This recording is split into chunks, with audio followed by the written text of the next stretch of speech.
I mean, at the moment we are being told it'll pay for itself. Well, it's difficult to see how that will work. We certainly don't see any of the numbers to support that. If we do want to have more early years interventions, and certainly much of the economic literature would argue that if you're helping support us through our early years through to kind of university education, spend more in early years and less on further education, you get far better returns. But that does cost. Okay. Well, I want to move on now to what happens broadly in working life and really tackle head on one of the things that's, again, has almost become a truism of the referendum debate, is that everyone is competing with their visions of making Scotland a more equal society. But I wonder, Phil Allen, whether that's really what people want, or really what people mean when they say what they want, because some of the polling evidence shows that actually what we all want is to be better off. We don't particularly care whether society is more equal or not. Yeah, that seems to be what some of the survey and the polling evidence shows. From a health point of view, I think there's no doubt that three things go together. One is health and well-being, the other is equity, and the third in the future will be sustainability. And any country that wants to have a healthy population that's genuinely flourishing will have to have an equal population socioeconomically, but that means one that buys into the whole culture of equality, not one that just has a low Gini coefficient, to use the technical term to describe greater equality, and one that can see to the future, have confidence in the future. And these are the bigger issues which we don't seem to be discussing. You know, Frank Field, when he came on Question Time in St Andrews, declared himself really disappointed that both sides of the debate seemed only to be concerned with persuading Scots that their side would put a few more quid in their pocket. Now, that's a fairly low-level debate to have about what could be a grand debate about the type of Scotland we'd all like to inhabit. Yeah, but what would you say to someone who said in reply to that, look, I don't want some people to become poorer in Scotland in absolute terms. I'd like us all to be better off. But if us all being better off means that some people get even more stinking rich than they are already, who cares? Yeah, that was Peter Mandelson's incredibly relaxed. A paraphrase of it. Yes, indeed, quite. Well, what I would say about that is that all the evidence shows that once a country is wealthy, and Scotland is now wealthy, becoming more prosperous and wealthier without more equality and a change in culture doesn't improve our health or well-being. So if we want to flourish, simply having that narrow vision of more money in your pocket isn't going to cut the mustard. It's straightforward. Is there any economic evidence for that? Certainly the evidence would suggest that once you get of a certain income per head, people appear to suggest they don't need any more. However, we need to grow but the point is, to get more taxes to pay for the services that we were looking for. And if we don't grow, is the health and well-being a function of equality, or is it a function of societies being richer?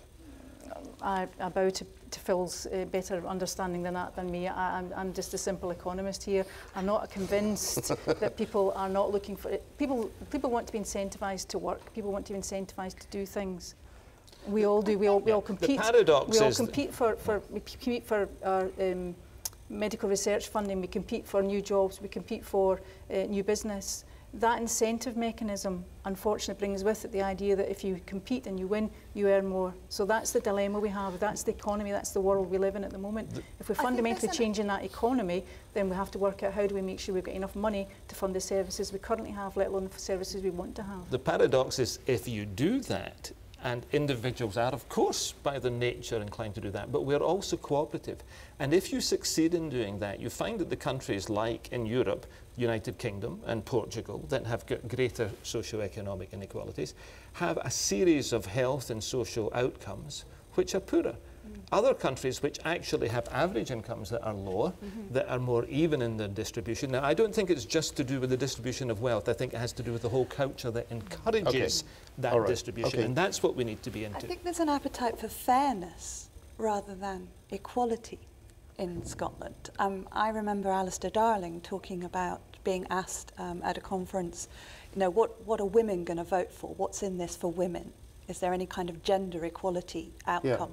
And he said, well, women are going to vote for it in the same way as men because they care about economic prosperity. They care about the pound in their pockets.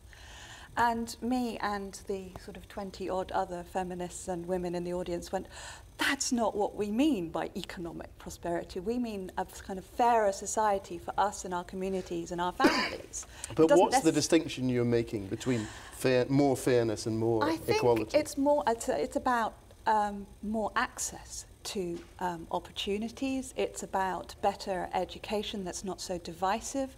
I mean, education policy, we do not need independence for a different education policy but you see, in Scotland. what you've just said is easily reconcilable with what Phil Hanlon described as the paraphrase of Mendelssohn that I was giving either, which would be to say, look, you know, you can have that a fairer society. It doesn't necessarily have to be a more equal society. It does. There has to be a smaller gap, I think. When people see very small numbers of people with incredible amounts of wealth, and they see an awful lot of people without access to the kinds of opportunities that they would see as being important for them and their families, that's divisive, and it also creates a kind of welfare society that is very, very divisive.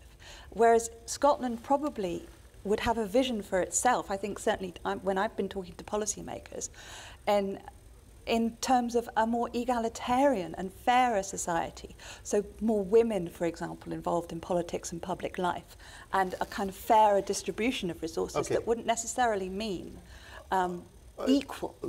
Dave Martin, can I be very boring and practical for a moment? Because there's all this rhetoric up here about, oh, more equality being a good thing. But if we leave the spare room subsidy to one side, or it's become obligatory in Scotland to refer to, I think, as the iniquitous bedroom tax. Let's leave that to one side.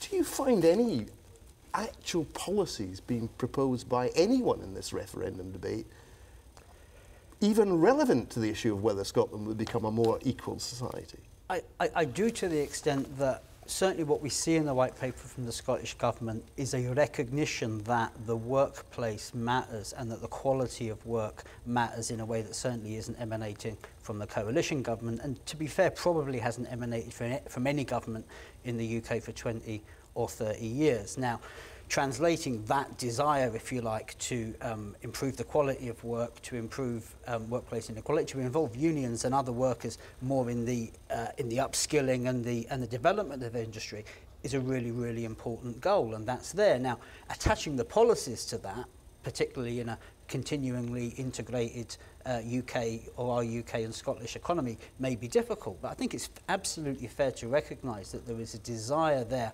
through workplace equality or furthering workplace equality to affect inequality in a way that we haven't seen from policymakers for a serious amount of time. But not actual policies? Well, no. I mean, but the other side of it is looking at the pro-UK parties.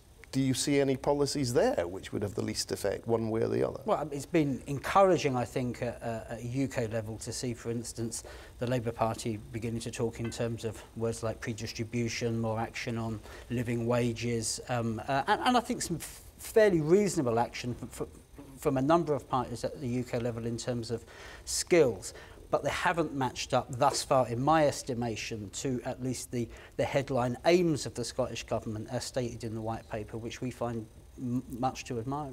I'll leave it to you, David Watt, to point out that rather like with childcare, we all love talking about how great it would be to have more equality, and we never want to talk about how we would actually pay for it. Absolutely. I really, the thing I despair about on both sides of the referendum debate, for example, is there's really no real emphasis on wealth creation.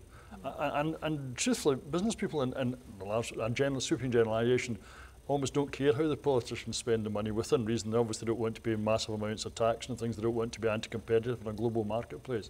But given that, they would actually quite like Scotland to be a very prosperous society, more prosperous than it is, and to some degree that wealth distribution and how it's spent, whether it be in childcare or whatever, will be a political decision that we'll all vote for and live with. But genuinely, there is no revolutionary policy on either side of the referendum debate, for example, about how we're going to change our economy. And even if we are talking, one of the principles is to make it more equal, that really hasn't come out. There's no fundamental, blinding flash of lightning on either side of the debate that's going to make a massive difference. And I do think wealth creation and then how we spend it might be a political debate, but let's focus on it. And again, there's nothing radical on either side of the debate. We would like to see a bit more, innovative economic thinking about the future, and that's not there at all.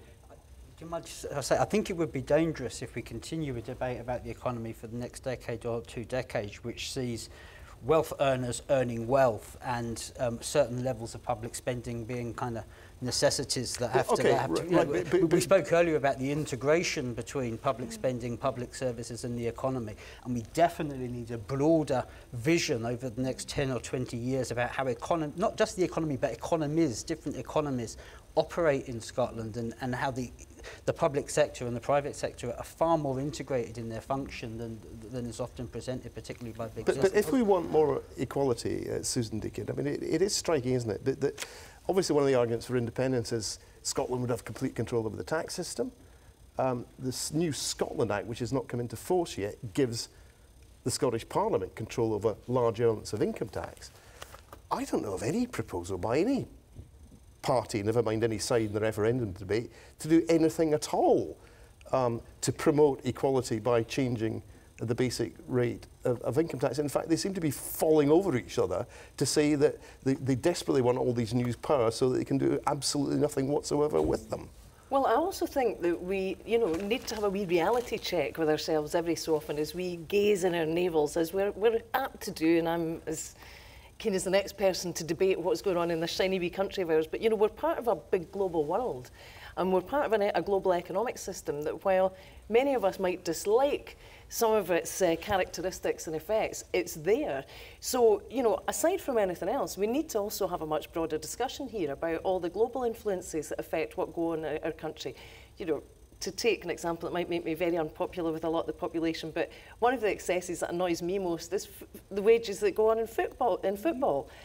But I'll be honest, I don't know how you break that cycle, because you're talking about a global market in footballers, for goodness sake. So we've got to get real here. The levers of domestic policy, whether domestic is Scotland and or UK, are ever more limited in terms of what they can actually do. And I think a growing concern I've had over many years now is how in Scotland we have put far too much store in terms of what can be achieved by which particular powers any group of politicians sitting in a parliament in Edinburgh can have at any one time. And I say that as somebody who, was an absolute champion of devolution, and I would do the same thing over again in terms of arguing that case. I just think that we have over-egged the pudding in terms of what we think we can achieve at a domestic level and at the hand of politicians. Well, Pauline Banks, I am going to ask you something specifically about inequality and that involves older people, because again, I'm not aware of this having been debated in the referendum campaign. We get all this talk about generational conflict. Now, one argument is that actually what we're seeing is not generational conflict, but the next generation inequality being increased, because what matters now amongst elderly people is asset wealth. And the real divisions for younger people are going to be what you inherit is going to be more important as generations go on, particularly given the way that house prices have moved. I think that's true, but I think there are also a lot of older people who pass money down to their children and help them. I mean, there's a lot of unemployment amongst the younger people, so there's a lot of movement of money between the generations, older people helping people get through their education so that they don't have to have the student loans, helping them to buy flats and to get started in the housing market. If you're fortunate enough to come from a family, of course, that has any money in the first place. But that's the point, isn't it? So that intergenerational thing is not necessarily young people against old people. It's that a certain class of younger people will benefit and another class of younger people won't, and that promotes increased inequality. That's possible. But then you've got to look at whether it depends on your luck with your health when you're older. If you have to go into care and you do have to pay for it yourself, you might have to sell your house to pay for it. So there's all sorts of complexities that can come into it at that point. Right. What do you make of the basic thing about inequality? I mean, from the STUC's point of view, would you just like to see all your members getting more money and it doesn't really matter? Or we would like to see all our well, members I'm getting assuming more you money. would. You wouldn't expect any negotiators to say otherwise. But no, I mean, if you look over a period of time at, if you like, pay demands that are put in by unions, then you will always find that they have a bottom level, and at least at the bottom. The work that we do around promoting minimum wages and living wages very often has an implicit knock-on effect in terms of the middle to higher earners. A company deals with the minimum wage increase or living wage